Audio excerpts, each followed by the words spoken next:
आपण ऐकत आहात जगद्गुरु तत्वदर्शी संत रामपालजी महाराज यांच्याद्वारे लिखित पुस्तक जगण्याचा मार्ग। विषय भक्त सुरेश दास यांच्या उद्ध्वस्त परिवाराला स्थिर केले। गाव दिघल पान्ना गंजा। भक्ताचे नाव सुरेश अहलावत, तसेच भक्तमतीचे नाव यशवंती। दिघल गाव साक्षी आहे की भक्त सुरेश दारू, अफू, तंबाखूचा खूपच अधीन होता। घरादाराचा कबाडखाना बनवून ठेवला होता। बहीण यशवंती म्हणजे सुरेशची पत्नी असाध्य रोगाने आजारी होती। 2 लहान वयाची मुले होती, जे वडिलांना घरी येताना पाहून लपून बसायची। घरात सतत भांडण होत असे। भगिनी यशवंतीचा एक भाऊ हरियाणा पोलीस दलात DSP होता, जो आता सेवानिवृत्त झाला आहे। नाव आहे भक्त राजेंद्र सिंह राठी, गाव भापडोदा। त्याने आपल्या बहिणीचा उपचार करण्यामध्ये कुठलीही कसर बाकी ठेवली नव्हती, परंतु सर्व काही व्यर्थ झाले। माझा एक भक्त जो हरियाणा पोलीस दलात नोकरी करत आहे, तो आर्य समाजाचे महान प्रचारक श्री जोहरी सिंहजी यांचा मुलगा आहे। गाव जसराना, जिल्हा सोनीपत। त्याच्यासोबत माझा छोटा भाऊ महेंद्र सिंह देखील हरियाणा पोलीस दलात नोकरी करत होता। तो सन 2016 मध्ये सेवानिवृत्त होणार होता, परंतु परमार्थी मिशन मध्ये उद्देश समजून सन 2005 मध्येच रिटायरमेंट घेऊन मला मदत करत आहे। माझा भाऊ SP रोहतकचा ड्रायव्हर होता, झज्जरच्या DSP मलिकचा ड्रायव्हर होता।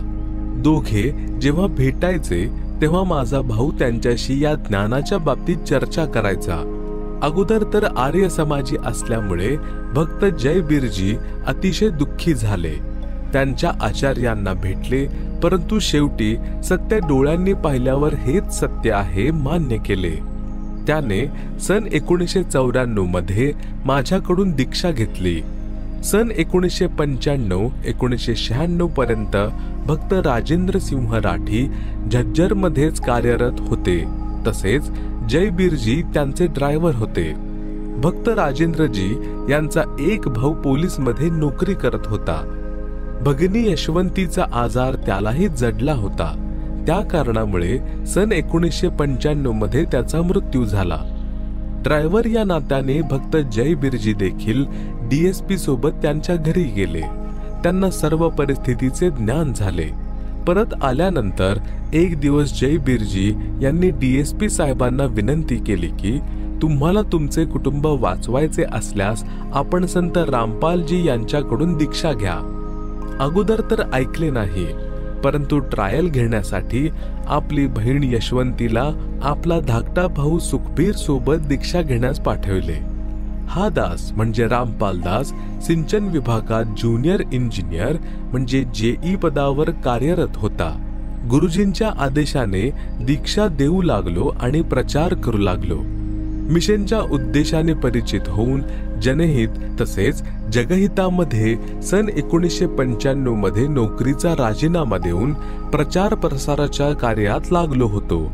राजीनामा पत्र हरियाणा सरकारद्वारे स्वीकृत आहे। गावागावामध्ये संत गरीबदासजी महाराज यांच्या वाणीचा अखंड पाठ करत होतो, सत्संग करत होतो। 3 दिवस हे अनुष्ठान चालत होते। ज्ञान समजावून वाईट सवयी सोडवून दीक्षा देत असे, त्यामुळे दीक्षा घेणाऱ्यास आश्चर्यकारक लाभ होत होता। याच दरम्यान एक दिवशी सन 1996 मध्ये गाव पंजाब खोड, दिल्लीमध्ये भक्त जगदीशजी यांच्या घरी पाठ सुरू होता।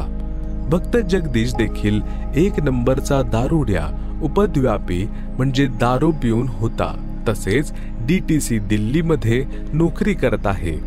त्याच्या पत्नीचा असाध्य रोग देखील मजदासाकडून दीक्षा घेतल्यानंतर बरा झाला होता। करणारा परमात्मा आहे, त्याची शक्ती संताच्या माध्यमातून येत असते। जसे तारेमधून वीज येते, तार ही वीज नाही, अशाच प्रकारे संत परमात्मा भलेही नाहीत, परंतु तार अवश्य असतात। त्यावेळी बहीण यशवंतीच्या जिभेने काम करणे बंद झाले होते। ती मुकी झाली होती। सुखबीरजी संध्याकाळी आपल्या बहिणीला बरोबर घेऊन भक्त जगदीशजी यांच्या घरी आले. मला सर्व समस्या सांगितली. ते दोघे बहीण भाऊ रात्रीचा सत्संग ऐकून तेथेच थांबले. बहीण यशवंतीला नाम दिले, प्रसाद खाऊ घातला. सकाळी उठून ती आपल्या भावाला म्हणाली, भाऊ, मी बोलू लागली आहे, मी ठीक झाले आहे. हा चमत्कार पाहून दोघे भाऊ बहीण उपस्थित व्यक्तींना, म्हणजे जे सत्संग ऐकण्या व भोग लावण्यावेळी पोहोचले होते, सांगत होते की कमाल झाली. त्यानंतर DSP साहेब, सर्व परिवार तसेच नातेवाईकांनी दीक्षा घेतली. आज सर्व खुशालीत आहेत, भक्ती करीत आहेत. भक्त सुरेश एक नंबरचा दारुड्या होता. आपली पत्नी ठीक झालेली पाहून सत्संगामध्ये येऊ लागला. दारू तसेच सर्व व्यसनांचा त्याग करून नाम घेऊन सुधारला. तोपर्यंत कोणताही आश्रम बनवलेला नव्हता. गावागावात प्रचार केला जात होता. आता बहीण यशवंतीच्या परिवाराचा संपूर्ण दिघल गावात आदर्श आहे. सुरेश चौधरी भक्त बनला, संपूर्ण वाईटांचा त्याग केला. दोन्ही मुले दिल्ली पोलीसमध्ये एकाच दिवशी शिपाई म्हणून भरती झाले. लोकांना वाटले की पैसे देऊन भरती झाले असतील, परंतु सत्य हे आहे की एक पैसा देखील कोणाला दिला नाही. आपण स्वतः चौकशी करू शकता. दोन्ही मुलांच्या विवाहामध्ये 1 रुपयाहून अधिक काहीच घेतले नाही. हा पण एक संशोधनाचा विषय आहे. अशी अनेक उदाहरणे आहेत. ही गोष्ट सांगण्याचा माझा उद्देश हा आहे की जसे गीता अध्याय 16 श्लोक 23 आणि 24 मध्ये म्हटले आहे की शास्त्रविधीचा त्याग करून मनमानी आचरण करणाऱ्याला परमात्म्याकडून काही लाभ होत नाही. शास्त्रोक्त भक्ती केल्यास परमात्म्याच्या शक्तीने सर्व असंभव कार्य देखील साध्य होतात. मोक्ष देखील मिळतो.